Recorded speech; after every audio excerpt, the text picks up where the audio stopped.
আসসালামু আলাইকুম। কেমন আছেন বন্ধুরা সবাই? সকাল সকাল আমার ভাইয়ে এক বালতি আম নিয়ে হাজির হলো। গাছ থেকে পেড়েছে আমগুলো, কয়দিন পর পেকে যাবে। এই যে দেখেন গাছের আম, গাছের আম আলাদাই স্বাদ। আমার ভাই এসে আমগুলো ফালিয়ে দিল, তো আমি এক এক করে বালতির মধ্যে ভরে নিচ্ছি আমগুলো। তারপর মা এসে বলল এই গামলার মধ্যে আমগুলো ঢেলে নিতে, এগুলো রেখে দিবে, কয়দিন পর পেকে যাবে। আমগুলো কালার হয়ে এসেছে দেখেন, মাশাল্লাহ নিজের গাছের আম। আমার তো মন চায় এখনই মরিচের গুঁড়া দিয়ে খেয়ে ফেলি। আর এইদিকে দেখি আমাদের ব্রিজিং হাঁস একটা মশুরি থেকে বের হয়ে গিয়েছে। আমি তাকে তার জায়গার মধ্যে পৌঁছে দিছি। ওই যে সবাই আমাকে দেখে অনেক ভয় পাইতেছে। তাদেরকে আমার মা কাঠের গুঁড়ার মধ্যে রাখছে আর তাদেরকে বর্তমানে ফিড খাওয়াইতেছে। তাদের বয়স অনুমানিক 20 দিনের মতো হবে। এই যে কি ভয় পাইতেছে আমাকে দেখে তারা। এইদিকে সকাল সকাল পুচু বসে রয়েছে নাস্তার জন্য। এখন ক্যামেরা দেখে কি এক অবস্থা করতেছে। আর কোয়েল পাখিগুলাকে দেখতে আসলাম, ওরা কি করতেছে। ওরা তো বের হওয়ার জন্য ছুটাছুটি করতেছে, কখন এই খাঁচা থেকে বের হবে।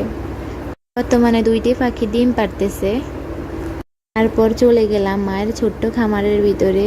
মা মেশিনের ভিতরে ডিমগুলো উল্টিয়ে নিচ্ছে, সময় মতো ডিমগুলো উল্টানো লাগে। তো বন্ধুরা দোয়া করবেন আপনারা সকলেই, মায়ের আশা যেন পূরণ হয়। পরবর্তীতে এটার আপডেট জানাবো, রেজাল্ট কি আসে। এক এক করে সবগুলো ডিম উল্টিয়ে নিচ্ছে মা।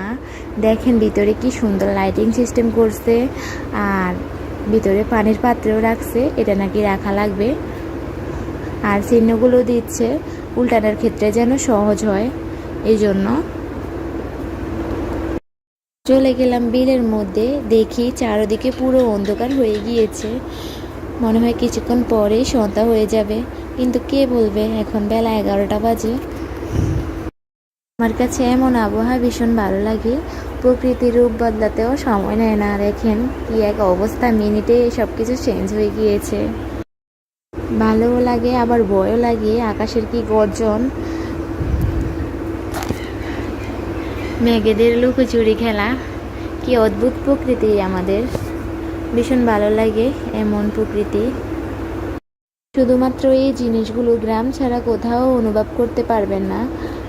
এই যে একটু পরে মেঘ নেমে গেল, চারিদিকে বাতাস। এইদিকে আম্মু সন্ধ্যা পরোটা বানাবে, তার জন্য সবকিছু তৈরি করে নিচ্ছে। এই যে মেশিনের মধ্যে চাপ দিয়ে আম্মু বানাইছে একটা, এখন তেলের মধ্যে দিবে। তেলও গরম হয়েছে চুলার মধ্যে। আম্মু দিয়ে দিল পরোটাটি।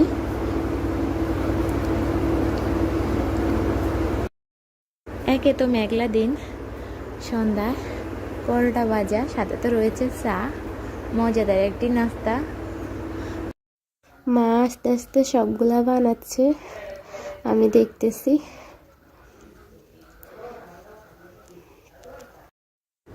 পরোটাটি 4 বাজে ভাজ করতেছে। আমার মা আজকে পরোটাটি অন্যরকমভাবে বানাইতেছে। এইরকম পরোটাগুলো শুধুমাত্র চা দিয়ে আমাদের কাছে ভালো লাগে। আম্মু মেশিনের ভিতরে দিয়েছে 4 ভাজ দিয়ে, 4 ভাজের পরোটা এগুলো। তো বন্ধুরা পরোটাগুলোর আসল লুক দেখুন, কি মচমচে, ভিতরে 4 ভাজ, খেতে তো আলাদাই মজা। এইদিকে আম্মু চা দিয়ে ভিজিয়ে খাচ্ছে। একটা ছড়া বলো তো আম্মু। আতা গাছে, আতা গাছে তোতা পাখি। এই দুষ্টামি করে কেন, বলো। আতা গাছে, আতা গাছে। এই